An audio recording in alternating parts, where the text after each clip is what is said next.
تو مہاتما گاندھی نے کیا کیا؟ انہوں نے اس قانون کو پھاڑ دیا. تو میں گاندھی کی طرح اس قانون کو پھاڑتا ہوں. یہ انکانسٹیٹیوشنل ہے سر. اس دیش میں جھگڑے پیدا کرنے کا کام بی جے پی کرنا چاہتی ہے مسجد اور مندر کے نام پر. اسی لیے میں اس کا کنڈیم کرتا ہوں اور میں آپ سے گزارش کرتا ہوں کہ میں نے اپنے 10 امینڈمنٹ دی ہیں, آپ اس کو قبول کریے. سر مجھے بولنے کا موقع دیجیے اور اس پر ڈویژن کا میں ڈیمانڈ بھی کروں گا. Thank you sir. Shri Asaduddin Owaisi. بہت شکریہ سر. اسپیکر سر, میں یہ وقف ترمیمی بل کی مخالفت میں کھڑا ہوا ہوں. کسی ایک شاعر نے بڑا اچھا کہا تھا, جب بھی ضمیر و ظرف کا سودا ہو دوستو, جب بھی ضمیر و ظرف کا سودا ہو دوستو, قائم رہو حسین کے انکار کی طرح. سر, یہ وقف ترمیمی بل بھارت کے غیور مسلمانوں کے ایمان پر, عبادت پر ایک حملہ ہے. نریندر مودی کی حکومت نے اس ملک کی سب سے بڑی اقلیت کے خلاف ایک اعلان جنگ کر دیا, اور یہ جنگ نہ صرف میرے جسم پر ہے بلکہ میری آزادی پر, میری سماجی اور معاشی مارجنلائزیشن پر ہے, میری شہریت پر ہے. میرے مدرسے, مسجدوں, خانقاہوں اور درگاہوں کو نشانہ بنایا جا رہا ہے. اور یہ حکومت سچائی کو نہیں بیان کر رہی ہے کہ یہ ترمیمی بل سے مسلمانوں کا تحفظ, ترقی اور غربت کا خاتمہ ہوگا. یہ سراسر جھوٹ ہے. سر, اگر آپ آئین کے آرٹیکل 14 کو دیکھیں گے تو اس میں لکھا ہوا ہے ایکول پروٹیکشن. اب آپ دیکھ لیجئے سر کہ ہندو, سکھ اور جین کو اور بودھ کو ان کے انڈومنٹ میں تحفظ ملے گا کیونکہ ان کا انڈومنٹ با یوزر برقرار ہے اور ان کا ایڈمنسٹریشن ان کے ہاتھ میں ہوگا کہ غیر ہندو یا غیر ان کے مذہب کا آدمی دان بھی دے سکتا ہے ان کے لیے. اور انڈومنٹ بورڈ کا تحفظ بھی ملے گا کیونکہ اس کے اوپر اوور رائڈنگ کلاز اپلائی نہیں ہوگا, لمیٹیشن کا قانون اس پر اپلائی نہیں ہوگا. اس کے برعکس اپوزٹ آپ دیکھ لیجئے, مسلم وقف کو وقف با یوزر نکال دیا گیا. ایک مسلم وقف کی جائیداد پر قبضہ ہوگا, لمیٹیشن لگے گا تو جو انکروچر ہے, جو قابض ہے, وہ راتوں رات مالک بن جائے گا اور ایک غیر مسلم وقف بورڈ کو ایڈمنسٹر کرے گا. یہ آرٹیکل 14 کے ایکول پروٹیکشن کا وائلیشن. اب آرٹیکل 14 میں سر ایکوالٹی بیفور لا بھی ہے, اور اس کا کیسا وائلیشن ہو رہا ہے کہ کوئی آربیٹری سٹیپ نہیں لے سکتا اور کوئی بھی افیشل کسی بھی طریقے سے غلط آربیٹری فیصلہ نہیں لگا. یہاں پر آپ ایک ڈیزگنیٹڈ آفیسر کو رکھ کر وہ فیصلہ لے گا کہ یہ جائیداد وقف کی ہے, گورنمنٹ کی ہے. کیا یہ پرنسپلز آف نیچرلسٹی کے خلاف نہیں ہے جس کا تقرر ایگزیکٹو کرتی ہے؟ یہ ہمارے theory of separation of powers Bharat کے آئین کا بیسک سٹرکچر کا حصہ ہے. کیا اس کا وائلیشن نہیں ہے؟ سر, آرٹیکل 25 کا وائلیشن کیسے ہے کہ آپ مسلمانوں سے وقف با یوزر چھین رہے ہیں اور پھر آپ کرب کر رہے ہیں وقف الاولاد کو, مگر وہیں پر دوسرے دھرم کے ماننے والوں کو ان کے مذہب پر چلنے کی پوری اجازت ہے. لفظ جو آرٹیکل 25 میں استعمال ہوا سر وہ ایکولی انٹائٹلڈ, یہاں پر مسلمانوں کے ایکولی انٹائٹلڈ نہیں ہو رہا. ابھی ہم گृہ منتری کا, وزیر داخلہ کا یہاں پر ان کا ہم نے تقریر سنی, یہاں پر وہ یہ کہتے ہیں وزیر داخلہ, شاید وہ کٹ ملا کی زبان نہ کہہ دیں وزیر داخلہ کہنے پر, وزیر داخلہ نے اپنے بیان میں کہا کہ بورڈ اور کونسل جو ہوگا وہ وقف اسلام سے الگ ہے. سر, اگر یہ بات سچ ہے آپ کی تو پھر آپ کو یہ قانون بنانے کی ضرورت ہی نہیں ہے, آپ ایک نان اسٹیچوٹری باڈی بنا دیجئے. یہ جو قانون بن رہا ہے نا سر, یہ آرٹیکل 26 اس کا سورس ہے, اور آرٹیکل 26 جب اس کا سورس ہے تو آرٹیکل 26 کا ABCD کیا کہتا ہے کہ ریلیجیس ڈینومینیشن کو اپنے مذہب کے افیئرز خود چلانا, موویبل اموویبل پراپرٹی کو لینا اور ایڈمنسٹر کرنا. جب ہندو دھرم کو, بودھ دھرم کو, سکھوں کو یہ رائٹ دیا گیا ہے تو آپ کیسے مسلمانوں سے چھین رہے ہیں؟ تو یہ آرٹیکل 26 کا گریو وائلیشن ہے. تو سر, اب وقف با یوزر کا معاملہ دیکھیں, منسٹر صاحب نے کہا کہ انکروچمنٹ ہو رہا ہے, 17,000 انکروچمنٹ ہوئے ہیں. تو یہی نریندر مودی کی حکومت نے 2014 میں اس وقت کے منتری نے ایک Waqf properties eviction of unauthorized occupants bill کو انٹروڈیوس کیا. آپ نے وڈرا کر لیا 2024 میں اس کو. क्यों विड्रॉ किया सर आपने? जब आप मान रहे थे कि एंक्रोचमेंट हो रहा है तो आपने बिल को विड्रॉ कर लिया। अच्छा सर, अब वक्फ बाय यूजर को आपने निकाल दिया, माने कंडीशन क्या लगाए कि अगर उसमें डिस्प्यूट होगा और गवर्नमेंट प्रॉपर्टी होगी। सर डिस्प्यूट तो है, मिसाल के तौर पर मोहिबुल्लाह साहब जिस मस्जिद के इमाम है, पार्लियामेंट के सामने मस्जिद है सर, 123 प्रॉपर्टीज में मस्जिद है, डिस्प्यूट चल रहा है। कल कलेक्टर या डिस्ट्रिक्ट ऑफिसर बोलेगा कि भाई साहब ये गवर्नमेंट प्रॉपर्टी है, स्टिकर लगा दिया जाएगा, मस्जिद बंद, गवर्नमेंट प्रॉपर्टी हो गई, होगी ना सर? अब ये बताइए, आप जब से यहां पर पूरे बीजेपी रूलिंग पार्टी हमको ज्ञान दे रहे हैं कुछ नहीं होगा, कुछ नहीं होगा, मैं दलील के साथ बता रहा हूं आपको। ये मस्जिद दिल्ली गवर्नमेंट बोलती हमारी है, वक्फ दिल्ली वक्फ बोलता हमारी है, तो सर वक्फ बाय यूजर, अगर मैं अपनी गवर्नमेंट के खिलाफ वक्फ बोर्ड वक्फ बाय यूजर इस्तेमाल नहीं करेगा तो क्या है सर? अच्छा, ये अमेंडमेंट जब हो जाएगा तो मुझे कहने दीजिए सर, सिर्फ प्राचीन मंदिरों की हिफाजत होगी, मस्जिदों की नहीं होगी।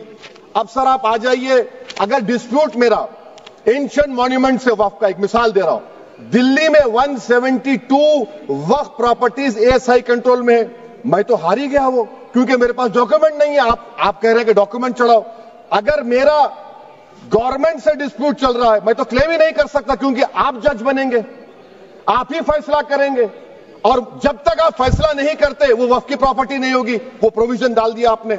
अच्छा, अगर मेरा डिस्प्यूट एनक्रोचर से होगा सर, तो एनक्रोचर में तो आपने तो 107 को डिलीट कर दिया, आप रातों रात खाबिज को, एनक्रोचर को मालिक बना रहे हैं। सर मैं ये पूछना चाहता हूं आपके जरिए हुकूमत से, एक मुंबई में एक बहुत बड़े दौलतमंद है,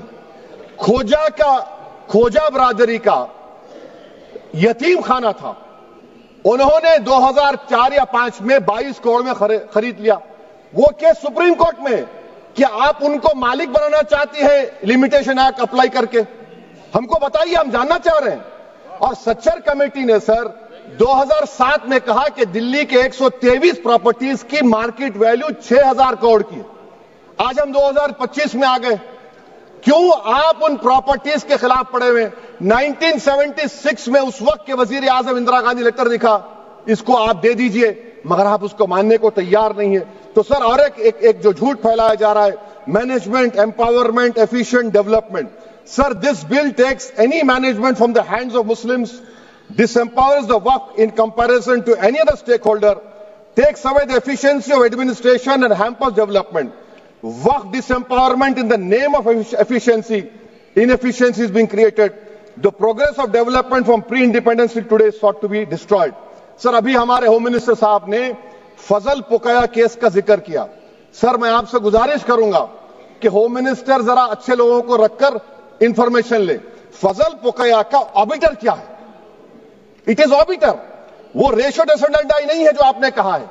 अच्छा सर, शेड्यूल ट्राइब के बारे में कहा, क्या शेड्यूल ट्राइब में मुसलमान नहीं होते? शेड्यूल कास्ट में नहीं होता मुसलमान, शेड्यूल ट्राइब में मुसलमान होता। तो क्या आर्टिकल 25 मेरा चला गया, आर्टिकल 26 चला गया, आर्टिकल 14 चला गया, 15 चला गया, 29 चला गया? लक्षद्वीप का एक मुसलमान एमपी है, क्या उसको राइट नहीं है क्योंकि ट्राइबल है? क्या कह रहे हैं आप? इस ऐवान को क्यों गुमराह कर रहे हैं आप शेड्यूल ट्राइब के नाम पर? सर और एक चीज जो आपको बता रहा हूं सर, अब आप जब आर्टिकल 26 से मेरा सोर्स है, तो आप सेंट्रल वक्फ काउंसिल में 22 में से 10-11 आप नॉन मुस्लिम को बना सकते हैं। रिलीजन न्यूट्रल आपने कह दिया, और आप बनाएंगे, क्यों बनाएंगे आप? स्टेट वक्फ बोर्ड में 7 नॉन मुस्लिम होंगे और 4 मुसलमान। क्यों होंगे? क्योंकि आप लॉ में 95 में डायरेक्ट मैनेजमेंट में ले सकते हैं 5 साल के लिए। आप वक्फ बाय यूजर को आप कलेक्टर डिस्ट्रिक्ट ऑफिसर बोलेगा ये वक्फ की प्रॉपर्टी नहीं है, तो वो वक्फ बोर्ड खामोश बैठ जाएगा, कुछ एक्शन ही नहीं लेगा, क्योंकि वो आपके प्यादे हैं। अच्छा, जब आप नॉमिनेट करेंगे सर मैं मोदी गवर्नमेंट के खिलाफ नो कॉन्फिडेंस ला सकता हूं, मगर वक्फ बोर्ड का चेयरमैन जो नॉमिनेट होगा उसके खिलाफ नो कॉन्फिडेंस नहीं ला सकते, हम बिल्कुल नहीं ला सकते। क्या मजाक है बताइए आप? ये डेमोक्रेसी है। नॉमिनेट भी स्टेट गवर्नमेंट करेगी, वो अगर डिक्टेटर बन जाएगा जैसा आज भारत में हो रहा है तो वो भी नहीं हटेगा। कम से कम यहां पर तो इलेक्शन है, वहां पर तो आप 5 साल झेलते रहो उसको। अच्छा सर, अब ये जो क्लॉज 11 और क्लॉज 9 आप 16AA से देखिए, where the qualification of the members of the board has been limited only to 3 categories contained in 14(1)(c). Intention is very clear that the majority is to be packed with non-Muslims. So who will defend my interests, sir? If I cannot depend on the State Waqf Board, Central Waqf Council, which are going to comprise non-Muslims, this in itself is a clear violation of Article 26, 14 and 15, sir. अच्छा sir, CO, पहले 95 act में था कि word मुस्लिम, आपने गायब कर दिया उसको. अरे आखिर क्यों इतनी नफरत है आपके लफ्ज मुसलमान से? अच्छा फिर क्या कह रहे हैं आप कि ये भी आर्टिकल 26 का वायलेशन है. सब जितने हिंदू धर्म के प्रॉपर्टीज है, सिख धर्म के, बौद्ध के हैं और आपके जैन के, वहां पर उन्हीं के मजहब का ऑफिसर होगा. और कहां पर नहीं होगा? वक्फ बोर्ड में. Waqf board is a pure religious institution. इसको समझने की जरूरत है. तो आप ये कर दे रहे हैं सर. अच्छा सर, आप देखिए, अब आप आ जाइए ये ट्राइब्यूनल पर. मुझे समझ में नहीं आया सर कि हमारे होम मिनिस्टर वजीर दाखिला ने क्या कह दिया कि 2013 का जो कानून है वो नहीं बनता तो हम नहीं लेके आते. मैं बड़े अदब के साथ उनसे पूछना चाह रहा हूं कि क्या उस वक्त राजनाथ सिंह साहब, अडवाणी साहब, हमारी लेट सुषमा स्वराज, ये बड़े बड़े नेता यहां बैठे थे? आपने यूनानिमस उस कानून को पास करवा दिया. कीर्ति आजाद थे उस वक्त, अब यहां बैठे हैं वो टीएमसी में. तो क्या आप गलत थे या वो गलत थे? हमको बता दीजिए, आप बता दीजिए. क्योंकि अगर अडवाणी आपके लिए बहुत बड़ा नेता है, मेरे लिए नहीं हो सकते, आपके लिए आपने पद्मश्री दिया उनको. मोहतरमा सुषमा स्वराज की जबरदस्त तकारीर का मैं कायल हूं. वो बैठकर उस 2013 को यूनानिमस पास कर दिए. मुझे कंफ्यूजन है कि क्या अमित शाह, नरेंद्र मोदी बड़े हैं या अडवाणी बड़े हैं? आपके लिए आप तय कर लीजिए. अच्छा सर, आपके tribunal sir, railway Clements tribunal, NGT tribunal, income tax, वैसे 14-15 ट्राइब्यूनल है. हिंदू एंडोमेंट का ट्राइब्यूनल, सबका अपील नहीं होती, रिव्यू होता है. गृह मंत्री सरकार कह रही है कि नहीं, रोक दिए, रोक लगा. कैसे रोक लगाते हैं? रिव्यू और अपील में तो फर्क होता है ना सर. आप ही कह रहे हैं कि पूरे कोर्ट्स में बैकलॉग है और आप अपील कर रहे हैं. अच्छा सर, रिटायर्ड डिस्ट्रिक्ट जज 95 में सिटिंग डिस्ट्रिक्ट जज था, जो एडमिनिस्ट्रेटिव कंट्रोल था सीजीआई साहब, उसको निकाल दिए. अच्छा सर, अब आप अभी हमारे मंत्री साहब ने कहा trust, sir Shri Sai Baba trust 2004, वो ये कहता है जो ऑफिसर उसमें काम करता उसको साई बाबा का डिवोटी होने चाहिए और उसको डिक्लेरेशन लिख के देना पड़ेगा. यहां पर हो रहा तो यहां पर क्यों नहीं हो रहा? अच्छा सर, आप फिर देख लीजिए, ये आपका हो गया सर. हां, अब अमित शाह साहब ने सेक्शन 2A के बारे में कहा और उन्होंने इस बात का इकरार कर लिया कि दाऊदी बोहरा के लिए यह बनाया गया है. मगर मैं आपके जरिए से गवर्नमेंट से पूछना चाह रहा हूं, आपने तो उस प्रोवाइजो में दाऊदी बोहरा का नाम ही नहीं लिखा. आपने उनको भी थैंक यू कर दिया, उनका नाम क्यों नहीं लिखा आपने? और सर, और गवर्नमेंट क्या कर रही है? आप मुस्लिम समाज में जो बेकार किस्म के लोग हैं उनको एक रास्ता बना रहे हैं, एग्जिट दिखा रहे हैं कि तुम्हें वक्त से बचना है तो तुम्हें ट्रस्ट बना लो. ये क्या कर रहे हैं सर आप? कम से कम उन दाऊदी बोहरा को आप दे देते. अच्छा sir, clause 3V section 36 clause 18 देख लीजिए. Oral Waqf, oral appointment has sought to be discontinued even though it is recognized practice in Islam. Muslim personal law is recognized oral waqf and 1937 Shariat Application Act. Sir, आप clause 3(9) पर आ जाइए. 5 साल के लिए मुसलमान. मैं किरण रिजिजू से पूछना चाहता हूं, सर दाढ़ी रखे तो मुसलमान प्रैक्टिसिंग है या क्लीन शेव आपकी तरह है? तो बताइए हमको, प्रैक्टिसिंग क्या होगा? अच्छा, किसी को पकड़ के मॉब लिंच कर दिया और बोले कि JSR का नारा लगाया, और वो JSR का नारा लगाया तो क्या मुसलमान रहेगा? नहीं रहेगा. या फिर देश के प्रधानमंत्री ने कहा था कपड़े देखकर पहचानो, तो क्या कपड़े देखकर आप कह देंगे? अच्छा, अगर कोई क्रिश्चियन हिंदू धर्म कबूल करता है तो क्या वो मंदिर को दे सकता प्रॉपर्टी? फिर भारत के संविधान में आर्टिकल 300 क्यों है सर? राइट टू इक्वालिटी क्यों है? फ्रीडम ऑफ रिलीजन क्यों है? 5 साल कहां से लाएंगे? अच्छा सर, और एक चीज सर, और एक चीज मैं आपको बोल के खत्म कर दूंगा सर. इस बिल में वक्फ औलाद का सर, इसमें आप देखिए clause 4(3)(2), the creation of waqf al-awlad shall not result in denial of inherent rights to heirs, including women heirs or the waqif or any other right of person. Sir, ये article 25 का violation है, शरीयत application act 37 का violation, article 300A का violation है। अच्छा, हिंदू धर्म में सेल्फ एक्वायर्ड प्रॉपर्टी को एक हिंदू, अब उसके फर्ज के 2 बच्चे हैं, वो एक को अपनी पूरी दौलत दे सकता है, कोई रोक टोक नहीं है। वो कहेगा नहीं मैं घर के बच्चों को नहीं दूंगा, मोहल्ले के गरीब को दे दूंगा, वो भी कोई रोक टोक नहीं है। वहां पर आपको बच्चों की फिक्र नहीं है। जब मैं अपनी प्रॉपर्टी को अल्लाह को मालिक बनाकर दे रहा हूं, आप कह रहे बच्चों की फिक्र नहीं है। इतनी मोहब्बत आप बिल्किस बानो से दिखा देते तो आपके लिए दुआएं देती आपके लिए। तो सर आप दूसरी बात आप देख लीजिए सर, आखिरी बात कहकर मैं अपनी बात को मुकम्मल कर रहा हूं सर। नहीं मुकम्मल कर रहा हूं। स्पीकर साहब बहुत टाइम दे दिए। सर आप देखिए, इसमें अमित शाह साहब बोले कि इतनी प्रॉपर्टीज का कब्जा हुआ, चोरी हुई, ये हुआ। सर क्लास 2652A सेक्शन, अगर कोई प्रॉपर्टी बेचता है 2 साल की सजा थी, आपने क्या कर दिया, उसको 6 महीने कर दिया। नॉन बेलेबल था, आपने बेलेबल कर दिया। सेक्शन 40 की बात करते हैं। सेक्शन 40 में सर हमको जो ज्वाइंट वर्किंग कमेटी का जो नोट्स दिए, उसमें मिनिस्ट्री ऑफ माइनॉरिटी अफेयर्स ने कहा कि 30 साल में 515 केसेस सेक्शन 40 के, और सिर्फ 8 लोग कोर्ट को गए।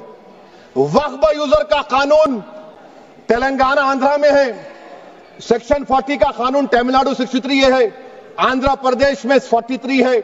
और सर आप डायरेक्शन दे रहे हैं। अच्छा, क्लॉज 4218B देखिए सर, आप रूल बना रहे हैं, कोऑपरेटिव फेडरलिज्म के खिलाफ है, इतना रूल बना रहे हैं। और आखिर में सर मैं आपको बताना चाह रहा हूं स्पीकर साहब, ये बिल का मकसद सिर्फ मुसलमानों को जलील और रुस्वा करना है, मुसलमानों को दूसरे दर्जे का शहरी बनाने का इनका मकसद है।